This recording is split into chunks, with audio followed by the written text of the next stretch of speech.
I hate the moon. I am afraid of it. For when it shines on certain scenes, familiar and loved, it sometimes makes them unfamiliar and hideous.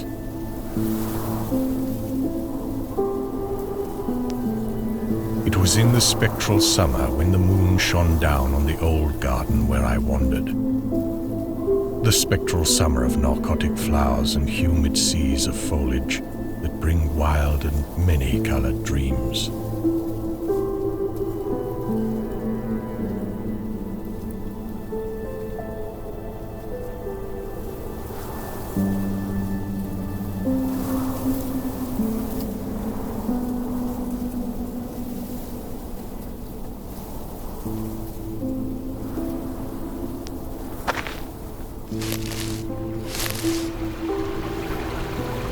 And as I walked by the shallow crystal stream, I saw unwanted ripples tipped with yellow light,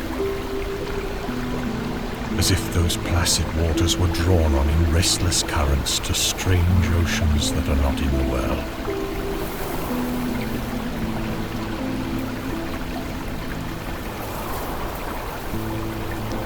Silent and sparkling, bright and baleful, those moon-cursed waters hurried I knew not whither, whilst from the empowered banks white lotus blossoms fluttered one by one in the opiate night wind and dropped despairingly into the stream, swirling away horribly under the arched carven bridge and staring back with the sinister resignation of calm, dead faces.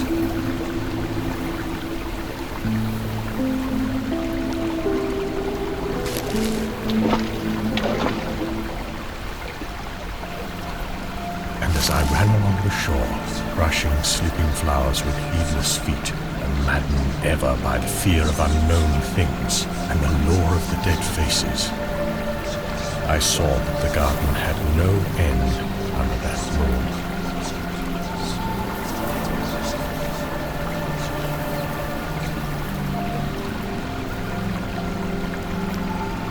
For where by day the walls were, there stretched now only new vistas of trees and paths, flowers and shrubs, stone idols and pagodas, and bendings of the yellow-litten stream past grassy banks and under grotesque bridges of marble. And the lips of the dead lotus faces whispered sadly and bade me to follow.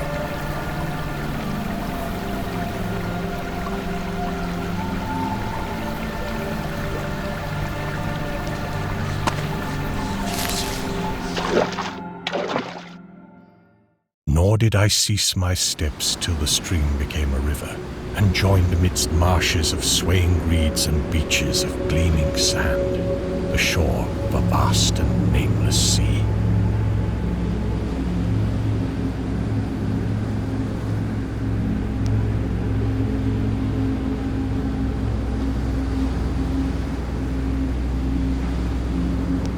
Upon that sea the hateful moon shone, and over its unvocal waves weird perfumes brooded. And as I saw therein the lotus faces vanish, I longed for nets that I might capture them and learn from them the secrets which the moon had brought upon the night.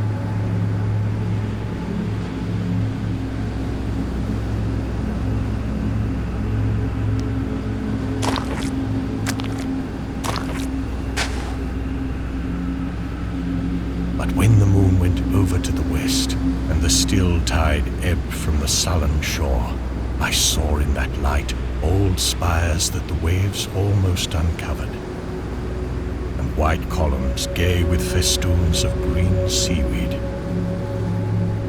And knowing that to this sunken place all the dead had come, I trembled and did not wish again to speak with the lotus faces.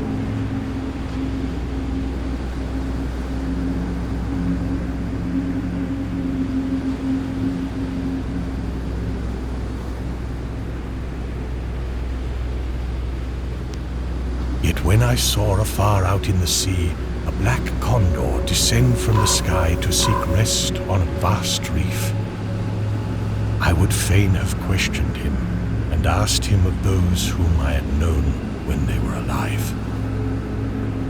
This I would have asked him had he not been so far away, but he was very far, and could not be seen at all when he drew nigh that gigantic reef.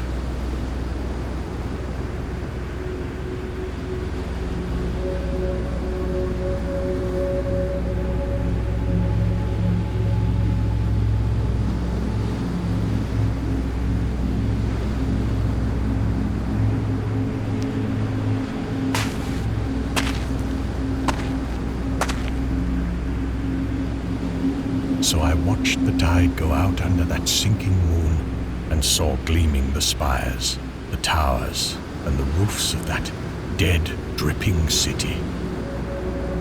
And as I watched, my nostrils tried to close against the perfume-conquering stench of the world's dead.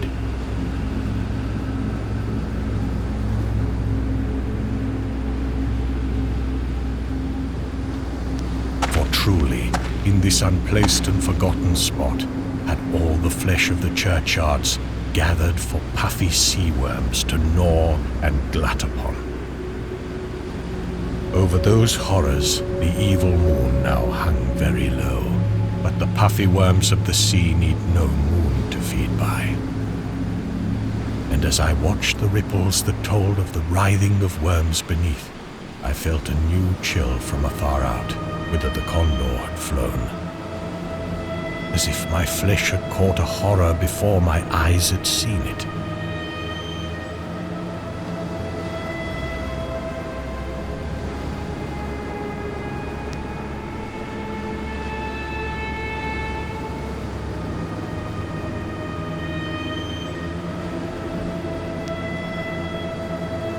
Nor had my flesh trembled without cause. For when I raised my eyes, I saw that the waters had ebbed very low, shewing much of the vast reef whose rim I had seen before. And when I saw that this reef was but the black basalt crown of a shocking icon, whose monstrous forehead now shone in the dim moonlight, and whose vile hooves must pour the hellish ooze miles below, I shrieked and shrieked, lest the hidden face rise above the waters,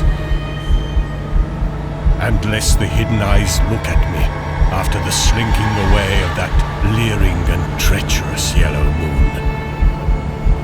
And to escape this relentless thing, I plunged gladly and unhesitatingly into the stinking shallows.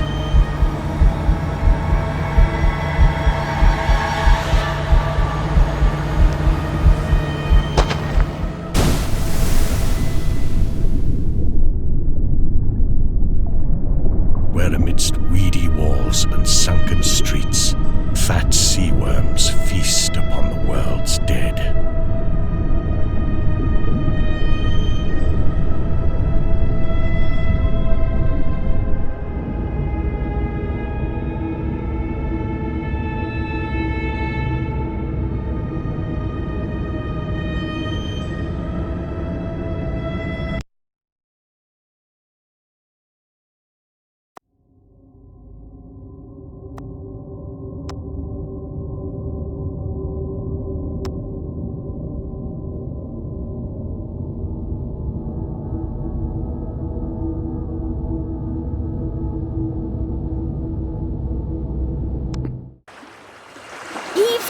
There's something floating to the leeward. The speaker was a short, stockily built man whose name was William Jones. He was the captain of a small catboat in which he and a party of men were sailing at the time the story opens.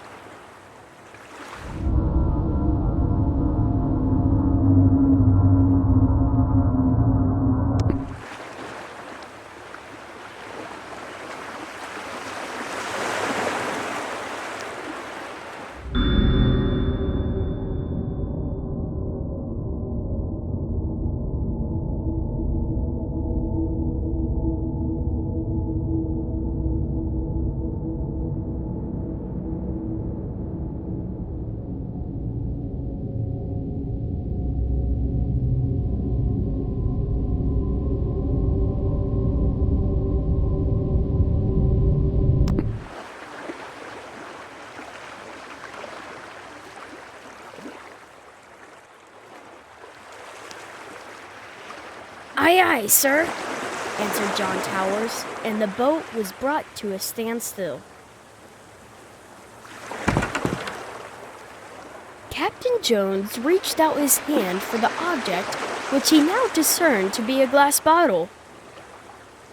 "Nothing but a rum flask that the men on the passing boat threw over," he said. But from an impulse of curiosity, he reached out for it.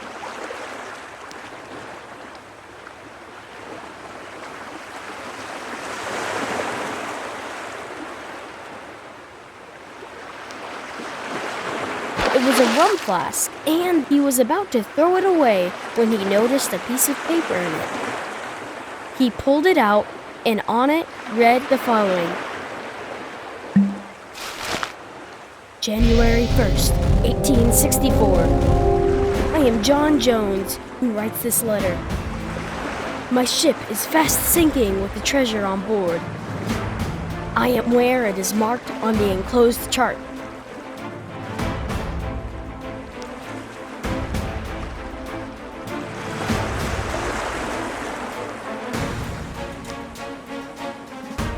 Captain Jones turned the sheet over, and the other side was a chart. On the edge were written these words: Dotted lines represent course we took. Towers, said Captain Jones excitedly, read this. Towers did as he was directed. I think it would pay to go, said Captain Jones. Do you? Just as you say, replied Towers. We'll charter a schooner this very day, said the excited captain. All right, said Towers.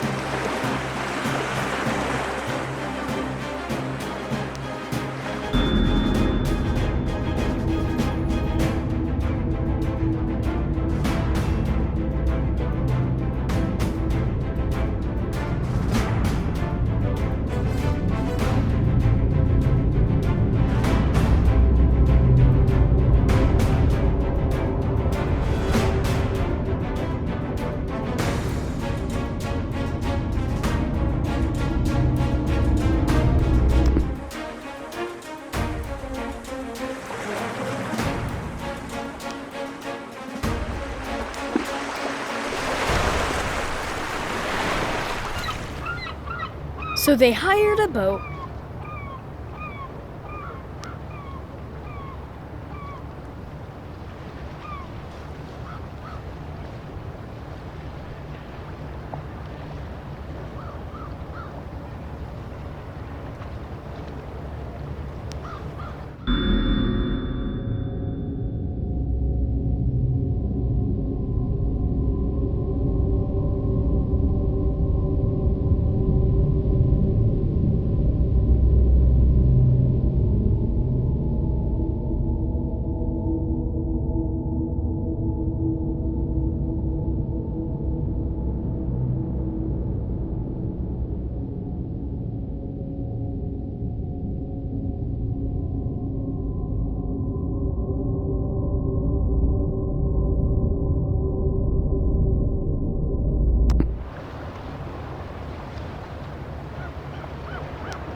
Started off governed by the dotted lines of the chart.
In 4 weeks, they reached the place where directed.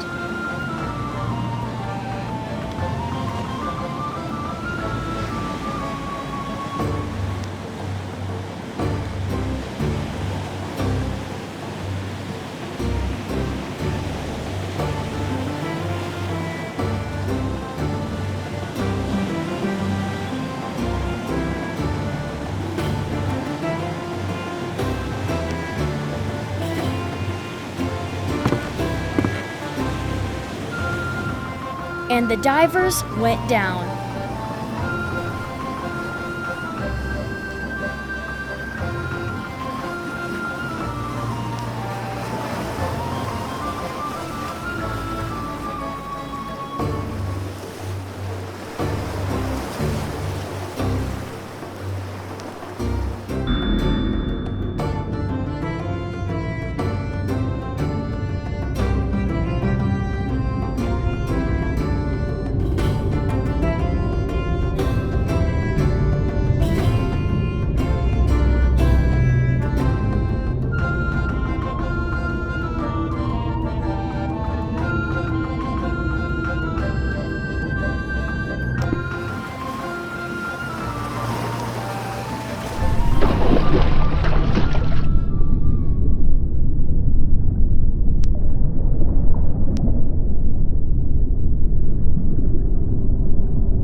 And came up with an iron bottle.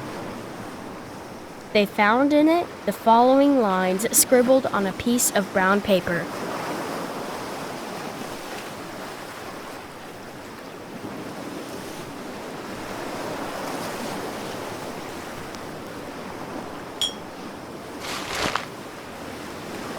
December 3rd, 1880.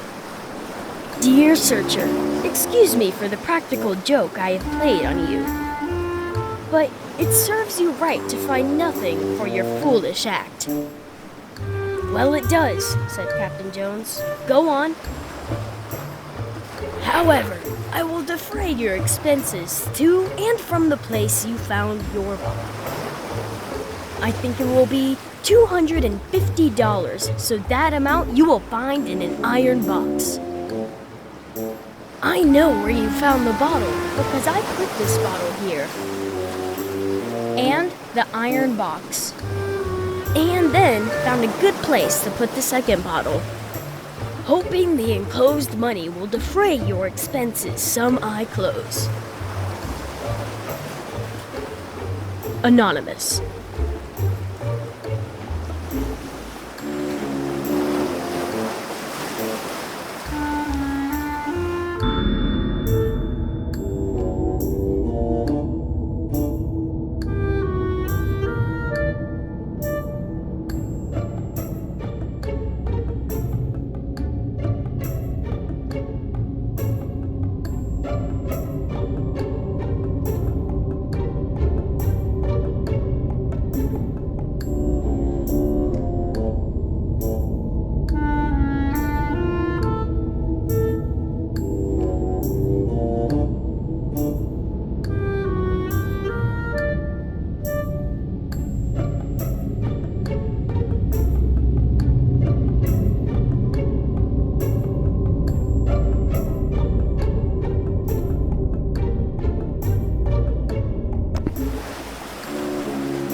like to kick his head off, said Captain Jones.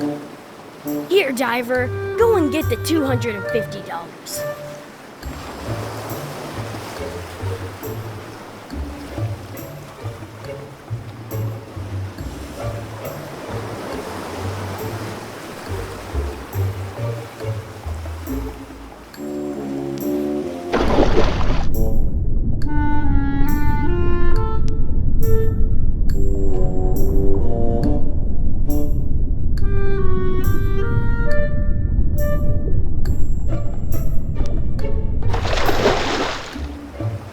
In a minute, the diver came up bearing an iron box.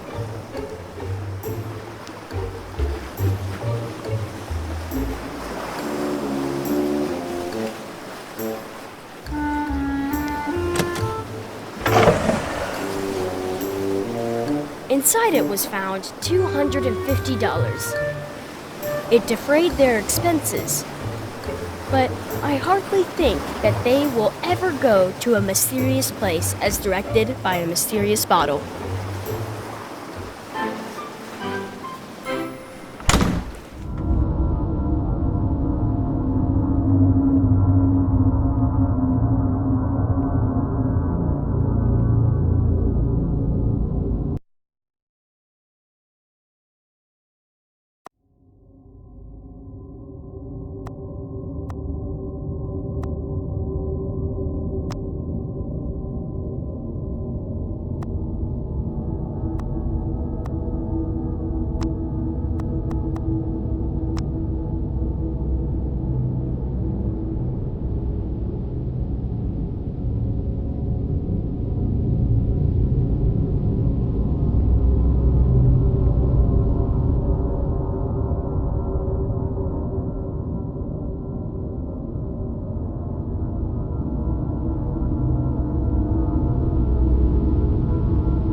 My dreams occasionally approached the fantastical in character, though falling somewhat short of coherence.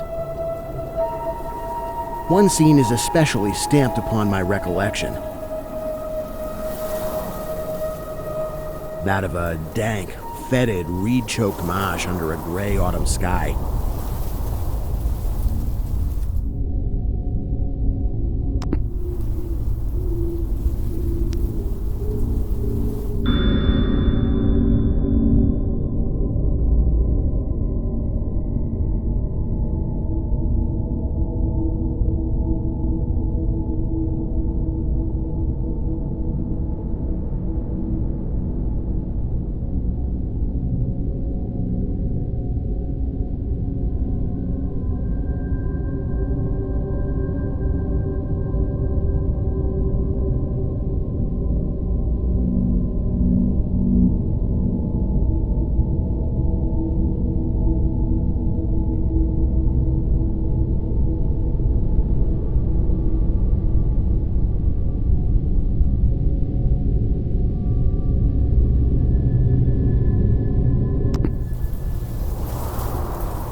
With a rugged cliff of lichen-crusted stone rising to the north.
Impelled by some obscure quest, I ascended a rift or cleft in this beetling precipice.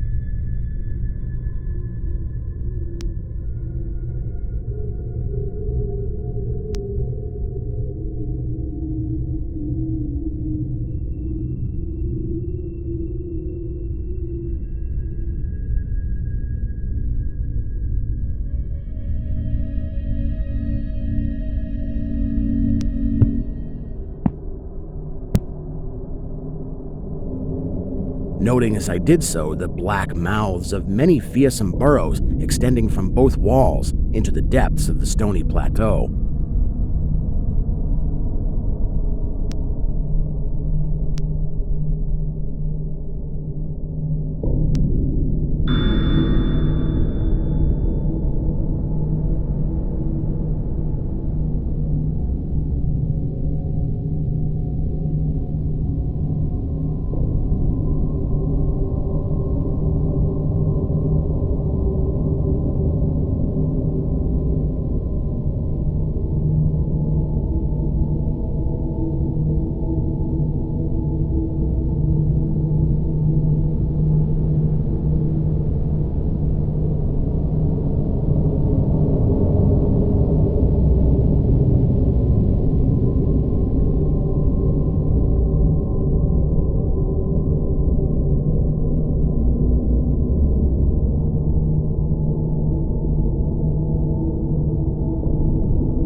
At several points, the passage was roofed over by the choking of the upper parts of the narrow fissure. These places being exceedingly dark and forbidding the perception of such burrows as may have existed there. In one such dark space, I felt conscious of a singular accession of fright, as if some subtle and bodiless emanation from the abyss were engulfing my spirit. But the blackness was too great for me to perceive the source of my alarm.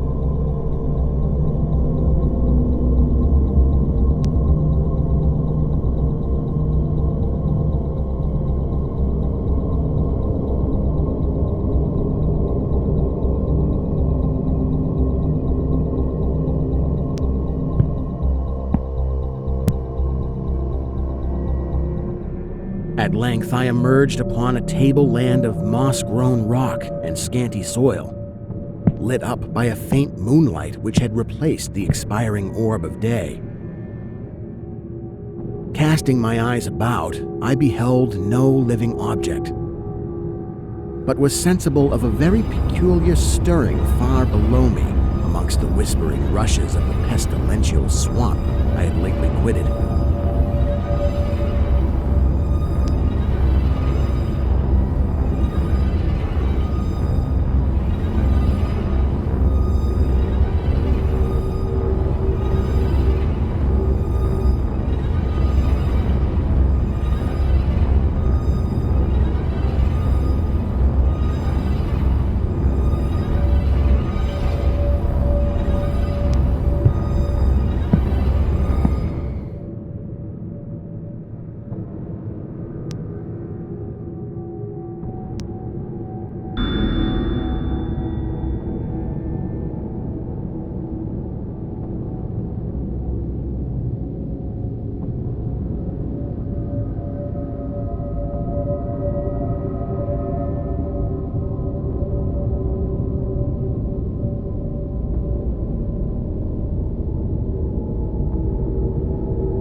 After walking for some distance, I encountered the rusty tracks of a street railway and the worm-eaten poles which still held the limp and sagging trolley wire.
Following this line, I soon came upon a yellow vestibuled car numbered 1852 of a plain, double-trucked type common from 1900 to 1910.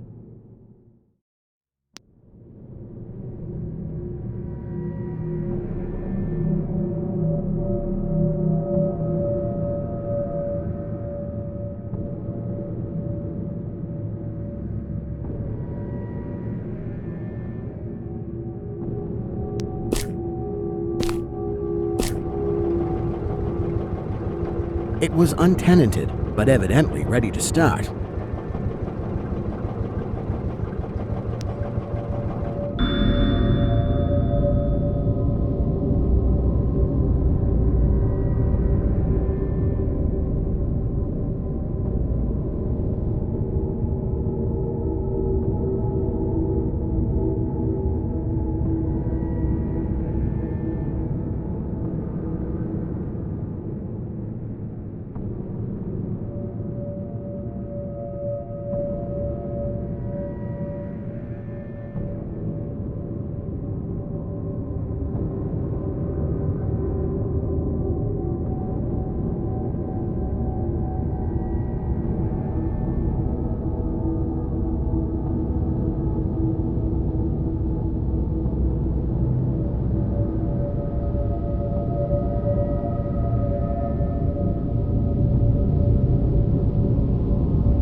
The trolley being on the wire and the air brake pump now and then throbbing beneath the floor.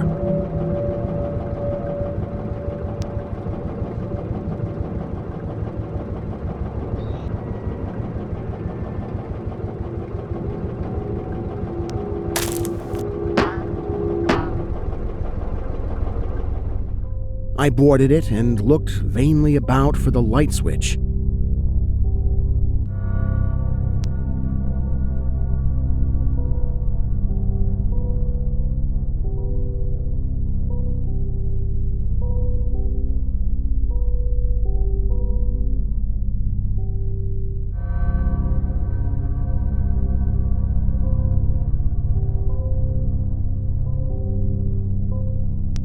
noting as I did so the absence of controller handle, which implied the brief absence of the motorman. Then I sat down in one of the cross seats toward the middle, awaiting the arrival of the crew and starting of the vehicle.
Presently, I heard a swishing in the sparse grass toward the left and saw the dark forms of 2 men looming up in the moonlight. They had the regulation caps of a railway company, and I could not doubt but that they were the conductor and motorman. Then one of them sniffed with singular sharpness and raised his face to howl at the moon. The other dropped on all fours to run toward the car. I leapt up and at once raced madly out of that car.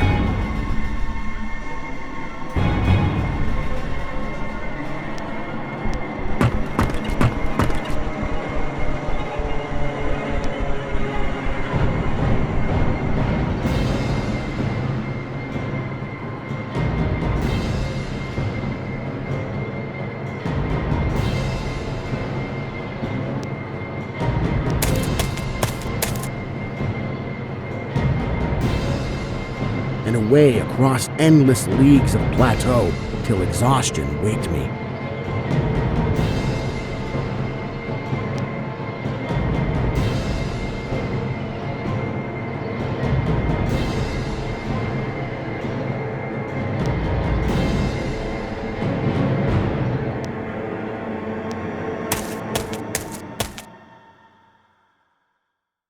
Doing this not because the conductor had dropped on all fours, but because the face of the motorman was a mere white cone, tapering to one blood-red tentacle.